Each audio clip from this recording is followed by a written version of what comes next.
बिस्मिल्लाहिर्रहमानिर्रहीम। अस्सलाम वालेकुम दोस्तों, उम्मीद है आप सब खैरियत से होंगे। अल्लाह आप सबको ऐसे ही खुश रखे। दोस्तों, आज हम बात करेंगे बरतानवी वज़ीर आज़म टोनी ब्लेयर की साली लॉरेंस बूथ की ज़िंदगी के बारे में कि उनकी ज़िंदगी में इस्लाम कैसे आया। अपने इस्लाम कबूल करने के हवाले से 43 साला लॉरेंस बूथ ने कहा कि सबसे पहली बात तो ये है कि मैंने इस्लाम मुसलमानों की मोहब्बत और दोस्ती में कबूल नहीं किया, बल्कि मैं मुसलमानों के दरमियान रहकर तवील मुद्दत तक काम करती रही हूँ। इस दौरान न जाने किस वक्त मेरा अल्लाह से राब्ता कायम हो गया। मैंने अल्लाह को ज़्यादा से ज़्यादा जानने की कोशिश की। इस्लाम की तरफ जाने का सफ़र मेरी ज़िंदगी का निहायत खुशगवार सफ़र है। मुझे नहीं मालूम कि मैं कब इस राह की मुसाफिर बनी, मगर मुझसे ये सवाल पूछा गया कि एक अंग्रेज़ी सहाफ़ी 2 बच्चों की माँ ने मगरबी मीडिया के सबसे नापसंदीदा मज़हब को किस तरह कबूल किया। तो उसके जवाब में मैं ये बात ज़रूर कहना चाहूँगी जो मेरे साथ ईरान की एक मस्जिद में वाक़या पेश आया और उसने मेरे दिल की दुनिया बदल दी। और मैंने इस्लाम उस वक्त कबूल किया जब मैं अकेली फ़िलिस्तीन गई थी। मैं बरतानवी जरीदे इंतहाबाद की कवरेज के लिए पहुँची थी।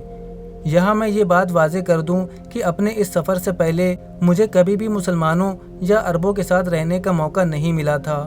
जब मैंने अपना ये सफ़र शुरू किया था, मगरबी मीडिया ने इस्लाम को पूरी दुनिया में दहशतगर्दी का मज़हब बता रखा था, जबकि मेरा ये तजुर्बा उन तमाम तर तसव्वुरात के बिल्कुल बरअक्स साबित हुआ। मैं फ़िलिस्तीन उस हाल में दाखिल हुई थी कि मेरे जिस्म पर मेरा कोट भी नहीं था और मैं इलाके में शदीद सर्दी से थरथराती हुई चली जा रही थी कि अचानक एक बूढ़ी फ़िलिस्तीनी खातून ने मेरा हाथ पकड़ा। तेज़ी से अरबी ज़ुबान में कुछ बड़बड़ाते हुए वो मुझे एक घर में ले गई। सबसे पहले मेरे जहन में जज्बात ने जन्म लिया, वो ये था कि क्या मैं एक बूढ़ी औरत के हाथों अगवा हो गई हूँ। कई मिनट तक मैं खामोशी से उसे अपनी बेटी के कमरे में मौजूद कपड़ों की अलमारी से कुछ ढूंढते हुए देखती रही। बिल आखिर उसने अलमारी से एक कोट, एक हिजाब और एक टोपी निकाली और मुझे देकर दोबारा उसी गली में छोड़ दिया जहाँ से वो मुझे अपने घर वापस ले गई थी। मेरे सर पर मोहब्बत भरा बोसा दिया और अपने घर चली गई। हैरत की बात यह है कि इस पूरे वाक़ये के दौरान हमारे दरमियान एक भी बात नहीं हुई। ये सखावत और इंसानियत की एक ज़िंदा मिसाल थी जिसे मैं कभी ना भूल पाऊंगी और जिसका मुझे उसके बाद वहाँ रहते हुए कई मरतबा तजुर्बा हुआ। हकीकत है कि हमारी ज़िंदगी में इस तरह का वाक़यात बहुत कम ही देखने को मिलता है। इस सफ़र के बाद वहाँ कई मरतबा जाने का इत्तेफाक हुआ। शुरू में मेरा वहाँ अपने सहाफ़ी सिलसिले में जाना हुआ, मगर जैसे वक्त गुजरता गया मेरे वहाँ के सफ़र की नौयत में तब्दीली आती गई और फिर मैंने फ़िलिस्तीनी आवाम के साथ उनके लिए इमदादी काम करने वाले ग्रुप के साथ मकबूजा फ़िलिस्तीनी इलाकों में आना जाना शुरू कर दिया। इसी दौरान मैंने वहाँ हर मज़हब और अकीदे के हामिल फ़िलिस्तीनियों को बदहाली और तकलीफ़ को खुली आँखों से देखा और अकीदे के हामिल फ़िलिस्तीनियों की बदहाली और तकलीफ़ को खुली आँखों से देखा और दिल से महसूस किया कि यहाँ मैंने ये भी देखा कि फ़िलिस्तीनी मुसलमानों के साथ साथ ईसाई अकीदे के लोग भी जो तकरीबन 2000 बरस से अर्ज़ मुक़द्दस पर रह रहे हैं और वो भी मुसलमानों की तरह इजरायली मज़ालिम का शिकार हैं, वहाँ आते जाते और फ़िलिस्तीनी मुसलमानों के दरमियान रहते हुए इंशाअल्लाह, माशाअल्लाह और अल्हम्दुलिल्लाह जैसे कलिमात मेरी ज़ुबान का हिस्सा बनते रहे, जो फ़िलिस्तीनी मुसलमान अपने रोज़मर्रा की गुफ्तगू में शुक्र, तारीफ़ और उम्मीद के इजहार के तौर पर इसका इस्तेमाल करते हैं। इस सरज़मीन के लोगों के हवाले से मगरबी मीडिया ने जो खौफनाक तसव्वुर मगरिब के लोगों के जहन में पैदा कर दिया है और जिसका दहशतनाक तसव्वुर लेकर पहली बार इस खित्ते में आई थी, अब इतना अरसा उन लोगों के साथ रहने के बाद वो तसव्वुर गायब हो गया था। अब मैं बगैर किसी खौफ व डर के मुख्तलिफ मुस्लिम ग्रुप से मिलने लगी थी और इस तरह इस सरजमीन के ज़हीन और अक्लमंद और सबसे रहम दिल लोगों के दरमियान मुझे रहने और उन्हें समझने का मौका मिला। इस्लाम कबूल करने के बाद मैंने इस्लाम में क्या देखा?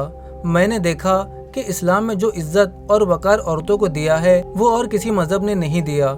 इसके बरअक्स यूरोप में हमेशा ख़वातीन अपनी खूबसूरती और अपनी ज़ाहिरी चीज़ों को ज़्यादा से ज़्यादा नुमाइश में खुशी महसूस करती हैं, जबकि मुसलमान औरतें इन तमाम बातों से दूर हैं जो इस्लाम की खूबसूरती है। और जब कभी मुझे किसी प्रोग्राम को नशर करने के लिए टेलीविज़न पर मदऊ किया जाता था तो मैं क्या देखकर हैरान हो जाती थी कि ख़वातीन 15 मिनट के प्रोग्राम को पेश करने से पहले घंटों अपने बालों को संवारने में और मेकअप पर सर्फ कर दिया करती थी। क्या इसी का नाम आज़ादी है? میں سوچتی ہوں کہ اس آزاد مغربی سماج میں لڑکیوں اور خواتین کو کتنا حقیقی احترام دیا جاتا ہے۔ جب مجھے لبنان جانے کا اتفاق ہوا، میں نے وہاں 4 دن یونیورسٹی کے طالبات کے ساتھ گزارے، جو سب کے سب حجاب پہنے ہوئی تھی اور جن کے سر کے بال تک نظر نہیں آ رہے تھے۔ وہ خوبصورت ہوتی تھی اور قطعاً ایسی ڈرپوک اور بزدل نہیں لگ رہی تھی کہ کوئی زبردستی ان کی مرضی کے خلاف انہیں پکڑ کر ان کی شادی کرا دیتا، جیسا کہ میرے ذہن میں تصور تھا، جو میں نے مغرب کے اخباروں کو پڑھ کر سیکھا تھا۔ جتنا زیادہ وقت میں ان کے بیچ گزار رہی تھی، اتنی ہی زیادہ تبدیلی میں اپنے اندر محسوس کر رہی تھی۔ وہ مجھے مسجد میں لے جانے کے لیے کہتی، اپنے آپ کو یہ کہہ کر مطمئن کر لیتی کہ میں گھومنے کے لیے آئی ہوں، مگر در حقیقت مساجد مجھے بے حد دلکش لگتی تھی۔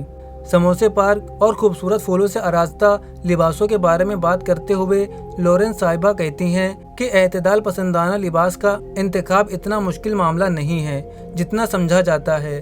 حجاب پہننے کا مطلب یہ ہے کہ اب آپ باہر پہلے سے بھی زیادہ کم وقت میں جا سکتی ہیں، کیونکہ حجاب کی وجہ سے آپ کو بہت سارا وقت بالوں کے آرائش میں ضائع نہیں کرنا پڑے گا۔ چند ہفتے قبل جب میں نے پہلی بار اپنے سر پر حجاب باندھا تو مجھے بہت شرم محسوس ہوئی تھی، کیونکہ ان دنوں سردی کا موسم تھا، تو میرا حجاب پہننا کسی نے محسوس نہیں کیا۔